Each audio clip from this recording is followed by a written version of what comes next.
Assalamualaikum warahmatullahi wabarakatuh. Innal hamdalillah nahmaduhu wa nasta'inuhu wa nastaghfiruh wa na'udzu billahi min shururi anfusina wa min sayyiati a'malina.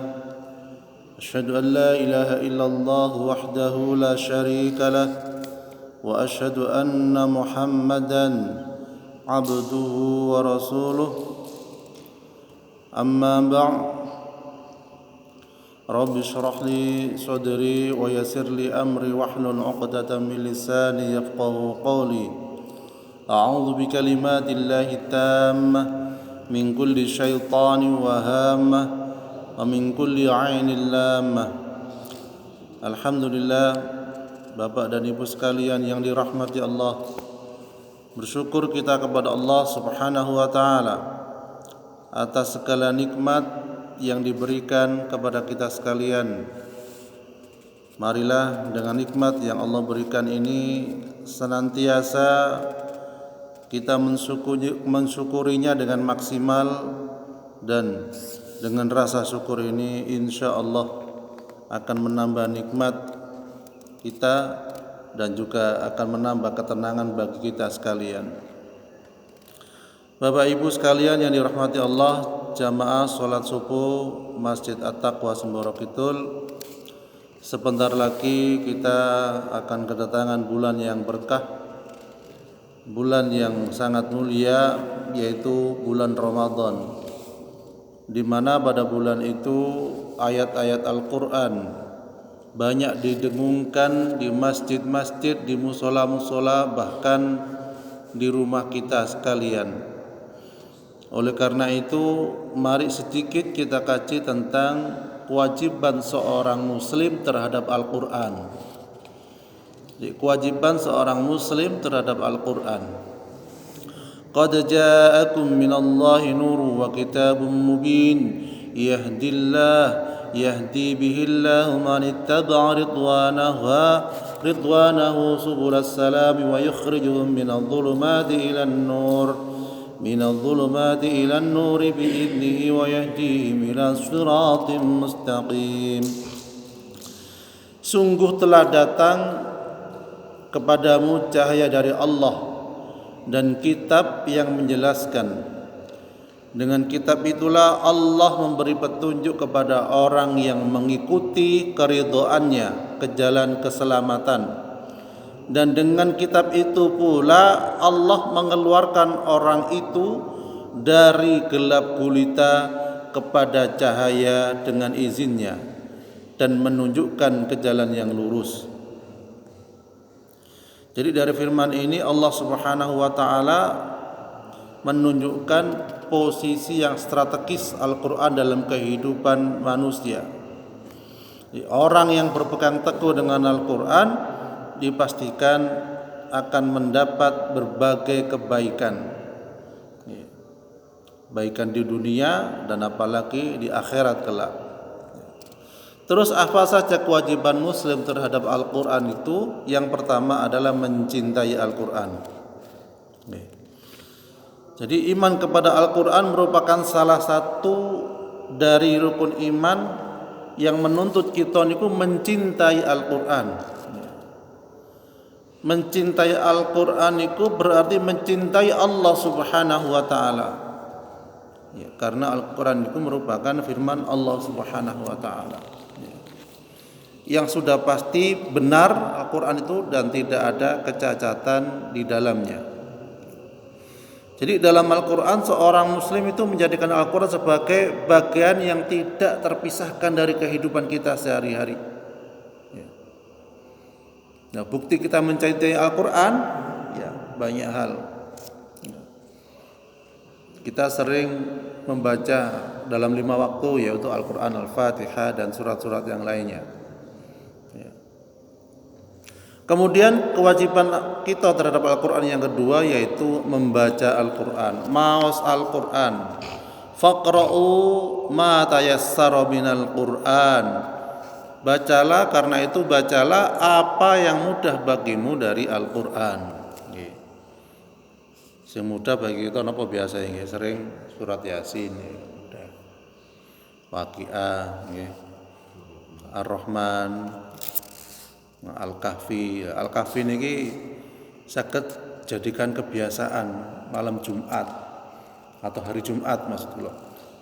Karena manfaatnya sangat banyak. Dan jelas-jelas ada dasar, ada dalilnya kita dianjurkan baca surah Al-Kahfi. Bahkan menjadi cahaya dari Jumat sekarang dan Jumat selanjutnya surat Kahfi ini. Lepas kopilan panjenengan ada yang baca Yasin silakan, surat Kahfi nggih silakan. Lebih panjang dan insya Allah menjadi cahaya bagi kita sekalian. Ya, jadi kita niku ngoncei teng Al-Qur'an niku ayat-ayat yang paling dianjurkan, yang dimudahkan. Bahkan surah yang mungkin juga terlupakan, memang istiqomah niku terkadang lupa, terkadang lalai, terkadang mungkin wonten malesi. Tetapi ketika dijalankan insya Allah saged menenangkan manah kita, menenangkan hati kita, sehingga jalan yang kita tempuh insya Allah lebih baik. Misalnya pun surat Tabarakalladzi biyadihil mulku wa huwa ala kulli syai'in qadir. Dan itu sangat sahih untuk gampangane meringankan azab kubur, bahkan untuk menjadikan cahaya di alam kubur. Surat Tabarak niku. Karena kula ceritakan kan. Ada seorang ibu-ibu ya yang dikubur ya di kuburan ya. Begitu dikeluarkan dari keranda, baunya wangi banget. Kain kafane nggih wangi, sanes bukan karena wangi yang dikasih wangi biasanya pun, itu wangi lain daripada yang lain. Nggih, bahkan sing ngangkat jenazah ini wangi niku mboten ical selama 3 hari. Bayangkan. 3 dina wangi ini mboten ilang. Lah lek kita ndamel parfum, kadang wis 5 menit 10 menit pun ilang nggih. Mboten tahu sehari lah sudah mulai hilang. Niku 3 harian kurang lebih baru hilang. Nggih. Ternyata ditanyakan kepada anaknya apa yang membuat bau jasadnya ini wangi. Ternyata beliau setiap malam niku gemar membaca surat Al-Mulk. Tabarakalladzi biyadihil mulk wa huwa ala kulli syai'in qadir. Niku ringan, lebih pendek daripada surah Yasin. Di juz 29, di surat yang pertama dari juz 29. Jadi monggo, itu yang kelihatannya sepele tapi insya Allah sangat bermanfaat bagi kita sekalian. Faqra'u ma tayassara minal Qur'an. Bacalah apa yang mudah bagimu dari Al-Qur'an. Kemudian orang yang membaca satu huruf dari Al-Qur'an baginya pahala dari setiap satu huruf itu satu kebaikan. Satu kebaikan itu dilipat gandakan menjadi 10 kali lipat. Jadi bacaan Al-Quran mumpung mendekati Ramadan, kita latih malih pribadi kita maos Al-Quran walaupun sehari kuat setengah juz, 1 juz monggo. Mantun subuh, mantun sholat 5 waktu, 2 lembar 2 lembar aja insya Allah 1 hari 1 juz. 2 lembar niku 4 halaman. Kemudian yang ketiga adalah kewajiban kita terhadap Al-Quran, yaitu mentadaburi Al-Quran. Jadi insya Allah di masjid niki sampun rutin untuk mentadaburi Al-Quran yang dilaksanakan setiap Ahad pagi, dan itu salah satu untuk menjalankan membuktikan bahwasanya kita niku mencintai Al-Quran. Kitab Al-Quran yang kami turunkan kepadamu penuh berkah agar mereka menghayati ayat-ayatnya dan agar orang-orang yang berakal sehat mendapat pelajaran. Kalau wingi wonten pasien saking Ambulu, tiba-tiba calling datang, dan seorang tua mengeluhkan anaknya niku sering ningali kelebatan ngoten. Jadi kelihatan sesuatu piyambake kuliah teng Unmu nggih. Tasik mahasiswi nggih. Jadi kelihatan kelebatan. Kemudian datang ke rumah, kita suruh syahadat malih. Ya.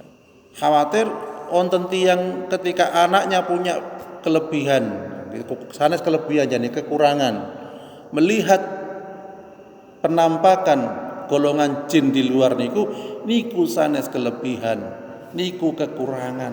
Karena napa? Orang yang bisa melihat penampakan jin di luar niku berarti piyambake wonten jine sehingga kontak dengan jin yang di luar. Jadi ngoten. Dan itu bisa mengganggu penglihatanipun, mengganggu pikirannya, mengganggu tidurnya, mengganggu jasadnya, bahkan menjadikan malas beribadah kepada Allah Subhanahu wa taala. Orang yang seperti itu jangan dimintai napa? Petunjuk dalam artian nduk delokno di gedang iku ana jine apa ndak. Nah, mboten asal ngoten niku. Di omah iku ana jine pira ya nduk tolong delokne. Lah mboten asal. Ketika kita tahu ada seseorang yang bisa melihat penampakan jin, niku penampakan sanes asli ini. Dan itu tetap godaan setan namanya. Ya. Nah terus kita suruh syahadat, kita suruh minta ampun kepada Allah. Jadi yang sering dilupakan itu sebelum berobat, sebelum kita niku berobat, kita niku dianjurkan untuk bertobat. Jadi sakderenge berobat kita niku dianjurkan untuk bertobat. Jadi kalau syahadat kemudian bertobat, alhamdulillah Allah izinkan keluar kayak angin ngoten niku jin di dalam tubuhnya.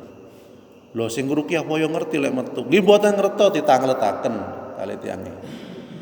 Apa yang kamu rasakan ketika dibacakan ayat-ayat Al-Qur'an? Ada yang keluar angin dari kepala. Nah niku insyaallah salah satu tanda-tanda keluarnya gangguan jin di dalam tubuh kita. Ya. Jadi ngoten.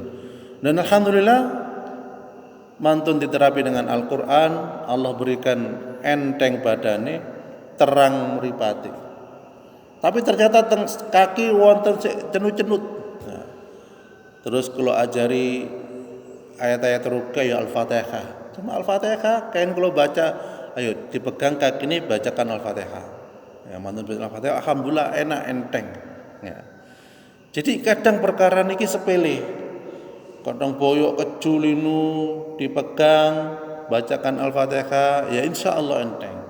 Sanging saben kewasal kemeng kok gak mari-mari minumi obat kok gak mari-mari bacakan Al-Fatihah sakit kita. Insyaallah saya enteng. Jadi sebelum berobat ke yang lain kita dianjurkan dengan Al-Qur'an yang utama. Baru dengan ikhtiar yang lain. Ini salah satu bukti kita itu mencintai Al-Qur'an, salah satu bukti kita itu dekat dengan Al-Qur'an sehingga ketika ada suatu masalah, suatu problema apalagi sakit yang ada dalam tubuh kita niku, kita gunakan Al-Qur'an terlebih dahulu. Jadi ngoten. Kemudian kita lanjutkan tadabbur Al-Qur'an bisa dilakukan dengan cara apa? Membaca suatu ayat dengan perlahan-lahan, tidak tergesa-gesa dan mengulang-ulang sampai beberapa kali sehingga menyentuh mana kita, hati kita. Ya, dalam hadis riwayat Ahmad bin Ibnu Majah dan Nasa'i disebutkan Nabi Shallallahu Alaihi Wasallam membaca ayat 118 surat Al-Maidah terus berulang-ulang sampai pipinya beliau niku basah dengan air mata dan sampai menjelang waktu subuh. Nggih. Surat napa sing diwaos kali Nabi karena mentadabburinya karena sangat meresapinya beliau. In tu'adzibhum fa innahum 'ibaduk wa in taghfir lahum fa innaka antal azizul hakim. jika engkau menyiksa mereka, maka sesungguhnya mereka adalah hamba-hambamu, dan jika engkau mengampuni mereka, sesungguhnya engkaulah yang maha perkasa, maha bijaksana. Jadi dalam tadaburnya Nabi kita niku, Nabi sangat memikirkan umatnya, apalagi umatnya ketika disiksa. Nangis beliau.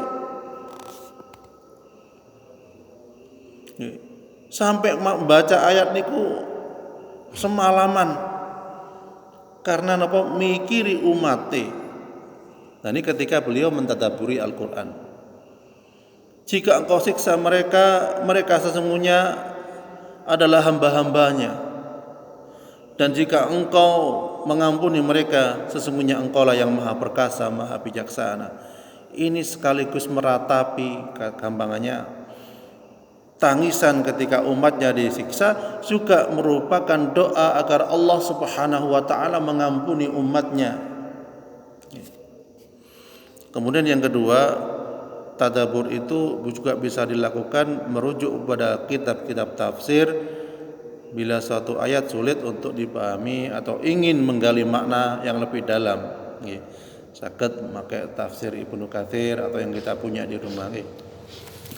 Kemudian kewajiban kita terhadap Al-Quran yaitu mengamalkan Al-Quran. Jadi setelah membaca Al-Quran, mentadaburi Al-Quran, sudah selayaknya kita mengamalkan apa yang kita telah ketahui dari Al-Quran. Jadi segera akhlak kita ini akhlak Al-Quran, dan perilaku kita pun sejalan dengan Al-Quran. Sebagaimana ketika ditanya tentang akhlak Rasulullah, Ibunda Aisyah radhiyallahu anha, beliau menjawab, kana khuluqul Quran.